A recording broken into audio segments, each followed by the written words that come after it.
A reading from the book of Isaiah. Today is December 2nd. Our reading from Isaiah is chapter 2. The word that Isaiah, son of Amoz, prophesied concerning Judah and Jerusalem. In the days to come, the mount of the Lord's house shall stand firm above the mountains and tower above the hills, and all the nations shall gaze on it with joy. And the many peoples shall go and say, Come, let us go up to the mount of the Lord, to the house of the God of Jacob, that he may instruct us in his ways, and that we may walk in his paths. For instruction shall come forth from Zion, the word of the Lord from Jerusalem. Thus he will judge among the nations, and arbitrate for the many peoples, and they shall beat their swords into plowshares, and their spears into pruning hooks. Nation shall not take up sword against nation. They shall never again know war. O house of Jacob, come, let us walk by the light of the Lord. For you have forsaken the ways of your people, O house of Jacob.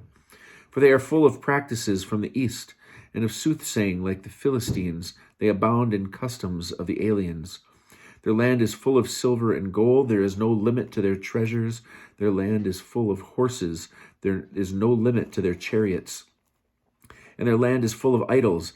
They bow down to the work of their hands, to what their own fingers have wrought. But man shall be humbled, and mortal brought low. Oh, do not forgive them. Go deep into the rock. Bury yourselves in the ground before the terror of the Lord and his dread majesty. Man's haughty look shall be brought low, and the pride of mortals shall be humbled. None but the Lord shall be exalted in that day. For the Lord of hosts has ready a day against all that is proud and arrogant, against all that is lofty, so that it is brought low, against all the cedars of Lebanon, tall and stately, and against all the oaks of Bashan, against all the high mountains and all the lofty hills, against every soaring tower and every mighty wall, against all the ships of Tarshish, and against all the gallant barks.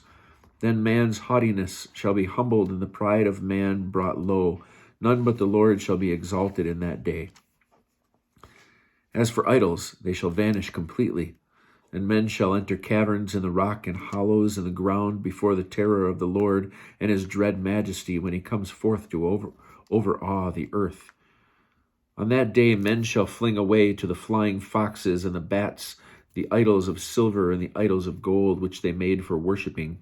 And they shall enter the clefts in the rocks and the crevices in the cliffs before the terror of the Lord and his dread majesty when he comes forth to overawe the earth. O cease to glorify man who has only a breath in his nostrils, for by what does he merit esteem?